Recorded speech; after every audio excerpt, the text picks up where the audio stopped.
მოგესალმებით. ამ მოკლე ვიდეოში ერთად გავიაროთ, თუ როგორ შეიძლებათ მარტივად დააყენოთ თქვენი სკოლა ან საბავშვო ბაღი GoKids პლატფორმაზე. მოდით დავიწყოთ. მოდით პირდაპირ მთავარი კითხვით დავიწყოთ, რომელიც ალბათ ყველა ადმინისტრატორს და მასწავლებელს აწუხებს. აი ის ყოველდღიური ქაოსი ბავშვების გაყვანის დროს რომ ხდება. როგორ შეიძლება ამის მოწესრიგება? აი სწორედ აქ შემოდის GoKids, რომელიც ფაქტობრივად თქვენი ციფრული ასისტენტის როლს ასრულებს. მისი მიზანია, რომ ეს პროცესი გახადოს ბევრად მარტივი და რაც მთავარია, უსაფრთხო. კარგით, მოდით ჩაუღრმავდეთ და ვნახოთ, როგორ მუშაობს ეს ყველაფერი. კარგი, პირველი ნაბიჯი, რა თქმა უნდა, ანგარიშის შექმნა. ეს იქნება თქვენი დაწესებულების მთავარი სამართავი პანელი, საიდანაც აბსოლუტურად ყველაფერს გააკონტროლებთ. ეს პროცესი ძალიან მარტივია. უბრალოდ საიტის ქვედა ნაწილში პოულობთ ღილაკს შესვლა, შემდეგ ირჩევთ რეგისტრაციას, შეავსებთ ფორმას, მიიღებთ მეილს დასადასტურებლად, დააწვევით ლინკს და ეგაა. თუ გაქვთ რეფერალურ კოდსაც შეიყვანთ და შედიხართ თქვენს ახალ ანგარიშში. შესანიშნავია. აი, ასე მარტივად პირველი და ყველაზე მთავარი ნაბიჯი უკვე გადადგმულია.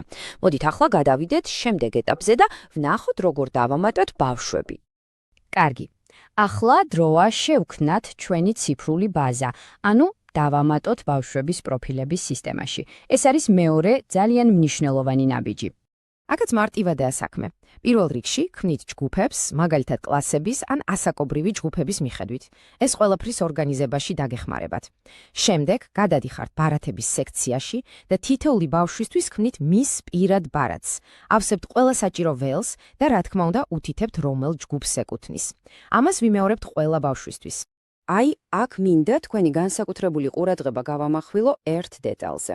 როდესაც მშობლის ტელეფონის ნომერს უთითებთ, ძალიან ფრთხილად იყავით. ორჯერ გადაამოწმეთ თუ საჭიროა. რატომ? იმიტომ რომ სწორედ ამ ნომრით უკავშირდება მშობელი თავისი შვილის პროფილს. თუ ნომერი არასწორია, სისტემა უბრალოდ ვერ იმუშავებს. და რა ხდება, როგორც კი თქვენ ბავშვის ბარათს შექმნით და სწორ ნომერს მიუთითებთ. მშობელს იმავე წამს შეუძლია გადმოწეროს GoKids აპლიკაცია და დაადასტუროს თავისი ანგარიში. ანუ პროცესი პარალელურად იწყება. კარგი, მივედით ბოლო მოსამზადებელ ნაბიჯამდე. ახლა ჩვენ უნდა დავაკავშიროთ ის მოწყობილობა, რომელიც მშობლებისგან შეტყობინებებს მიიღებს. ამას ჩვენ მონიტორს ვეძახით. მაშ, რა არის ეს მონიტორი? ამ ტერმინმა არ დაგაბნიოთ. სინამდვილეში ეს არის ნებისმიერი სმარტფონი ან პლანშეტი, რომელსაც თქვენ დაწესებულობაში დადგამთ და სწორედ ამ ეკრანზე გამოჩნდება შეტყობინება, ანუ გამაძახება, როცა მშობელი ბავშვის წასაყვანად მოდის. ამისთვის ისევ თქვენს ანგარიშში ბრუნდებით, შედიხართ მოწყობილობების განყოფილებაში და აჭერთ ღილაკს მონიტორის დამატება. აქ შეგიძლიათ დაარქვათ სახელი, მაგალითად მისაღების პლანშეტი ან მეორე ჯგუფის ტელეფონი. და ირჩევთ კონკრეტულად რომელი ჯგუფებიდან უნდა მიიღოს ამ მონიტორმა შეტყობინებები. როგორც კი ამას გააკეთებთ, სისტემა დააგენერირებს სპეციალურ ერთჯერად კოდს. წარმოედგინეთ, რომ ეს არის გასაღები, რომელიც თქვენს ფიზიკურ ტელეფონს ან პლანშეტს თქვენს GoKids ანგარიშთან უსაფრთხოდ დააკავშირებს. და აი, მთელი მაგიაც ამაშია. ეს არის უბრალოდ 6 ნიშნა კოდი, მეტი არაფერი.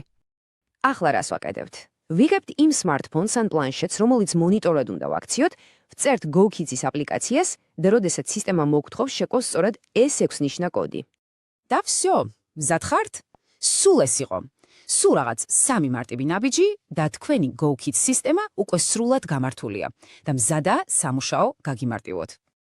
ამიერიდან თქვენ უკვე შეგიძლიათ პირდაპირ მიიღოთ მშობლებისგან შეტყობინებები. ანუ, როგორც ჩვენ ვეძახით, გამაძახებები. ის ქაოსი, რაზეც დასაწყისში ვსაუბრობდით, ახლა უკვე მოწესრიგებულ და ძალიან მარტივ პროცესად გადაიქცევა. სანამ დაგემშვიდობებით, მოდით რამდენიმე მთავარი რამ შევაჯამოთ.